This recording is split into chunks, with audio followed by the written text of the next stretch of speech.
दोस्तों आदाब, मैं आपका मेज़बान अली आदिल खान और आप देख रहे हैं टाइम्स ऑफ पीडिया चैनल। दोस्तों, टाइम्स ऑफ पीडिया चैनल पर हम एक प्रोग्राम आपकी सेवा में लेकर हाजिर होने वाले हैं जिसका नाम है सत्य बोल। देश विदेश में रूनुमा होने वाले इंपॉर्टेंट वाक़यात को रखेंगे, उस पर अपना रिएक्शन देंगे, आपकी राय लेंगे। भारतवर्ष को हिंदू राष्ट्र बनाने की बात होती रही है। अभी हमारा देश लोकतांत्रिक देश है, तो आप अगली वीडियो जो मैं आपकी सेवा में रखने जा रहा हूँ उसको इन तीनों व्यवस्थाओं के परिप्रेक्ष्य में देखिएगा, यानी लोकतांत्रिक व्यवस्था, हिंदू राष्ट्र बनने के बाद व्यवस्था और यूसीसी यानी यूनिफॉर्म सिविल कोड लाने के बाद हिंदुस्तान की लोकतांत्रिक व्यवस्था। तो इन व्यवस्थाओं के परिप्रेक्ष्य में हम आपके सामने एक वीडियो ला रहे हैं। नेपाल को हिंदू राष्ट्र की हैसियत से किस तरह से देखते हैं, हिंदू राष्ट्र का क्या भविष्य रहा, हिंदू राष्ट्र के क्या एक्सपीरियंसेस हैं, क्या अच्छा था क्या बुरा था, इसमें सारी तफसील आपको देखने को मिलेगी। अगर भारत हिंदू राष्ट्र चला गया तो यहाँ शांति नहीं होगा, यहाँ अशांति होगा और हिंसा होगा, क्योंकि इसमें जो है कुछ लोग दूसरे लोगों को दमन करते हैं, शोषण उत्पीड़न देते हैं। 1941 में आर्टिकल 44 के तहत हिंदू लॉ रिफॉर्म के लिए हिंदू लॉ एक्सपर्ट्स की एक कमेटी बनाई गई। हिंदू कोड बिल लाया गया, लेकिन याद रहे सबसे पहले हिंदू महासभा ने इसका विरोध किया, राइट विंग ने भी इसका विरोध किया। खुद तत्कालीन राष्ट्रपति डॉक्टर राजेंद्र प्रसाद ने कहा, मेरे पास बिल साइन होने आएगा, मैं उस पर साइन नहीं करूंगा। बिल के खिलाफ सैकड़ों आर्टिकल्स प्रकाशित हुए, देश में दर्जनों विरोध प्रदर्शन भी हुए।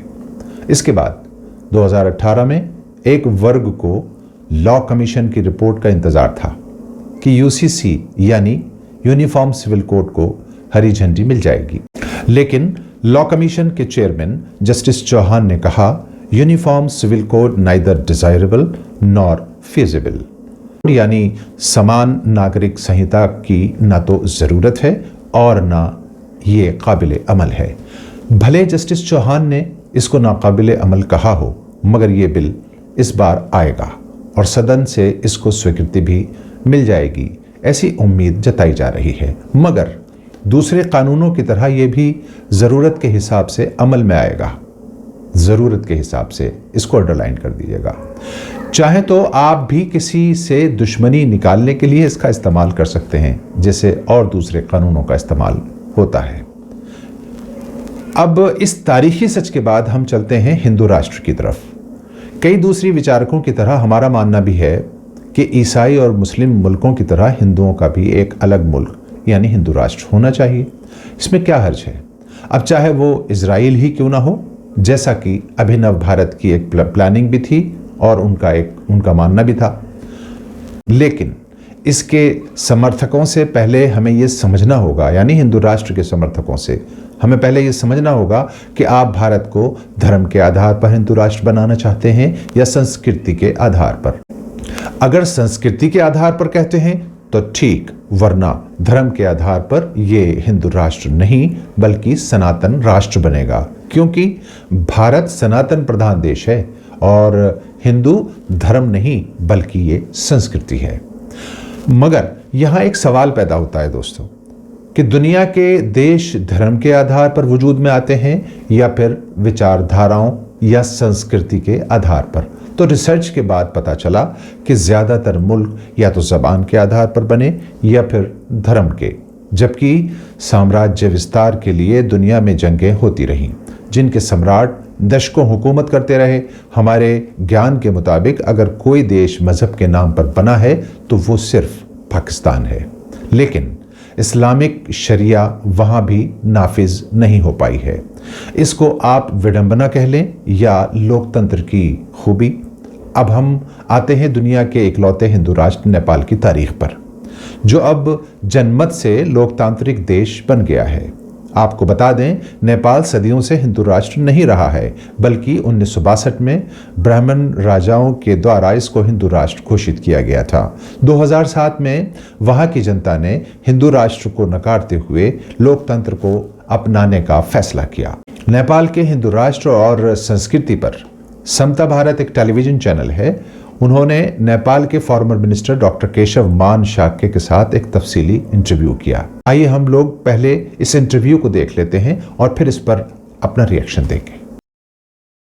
नेपाल देश जो है हिंदू राज्य होने से बहुत ही विकास नहीं कर पाया, बहुत नीचे चला गया। नेपाल इतना गरीब हो गया, लोग बहुत ही उत्पीड़न में रहा, तो उससे मुक्ति के लिए जो है हमने उसको फेंकना पड़ा। तो भारत अभी इतना अच्छा काम कर रहा है ना, इसमें लोकतांत्रिक जो बाबा साहब का संविधान की तरह से समानता, शिक्षा, बहुत ही उन्नति कर रहा है। हम तो उसी को कॉपी करके हम नेपाल में भी लोकतांत्रिक, गणतांत्रिक और धर्मनिरपेक्ष राज्य बनाए। इतना अच्छा संविधान को छोड़कर वो लोग हिंदू राष्ट्र करके इंडिया को क्या फायदा होगा?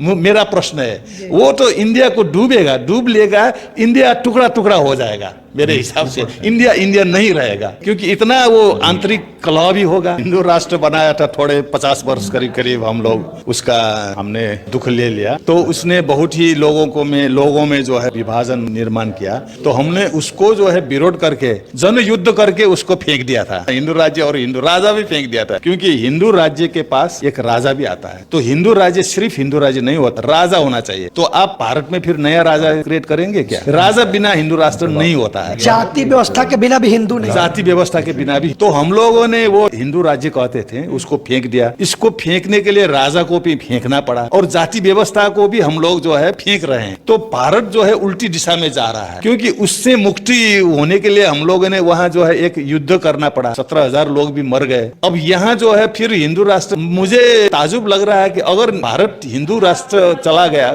गया तो यहाँ शांति नहीं होगा, यहाँ अशांति होगा और हिंसा होगा। क्योंकि इसमें जो है कुछ लोग दूसरे लोगों को दमन करते हैं, शोषण उत्पीड़न देते हैं।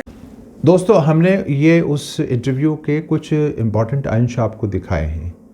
इस पर आप अपनी राय ज़रूर दीजिएगा कि अगर हिंदुस्तान हिंदू राष्ट्र बनता है तो क्या वाकई नेपाल हिंदू राष्ट्र की तरह कुछ दिन के बाद वापस फिर लोकतंत्र की तरफ जनता दौड़ेगी या आएगी, या फिर हिंदू राष्ट्र का भविष्य प्रकाश में होगा? आप अपने इस पर राय ज़रूर डालें। आपको ये प्रोग्राम कैसा लगा?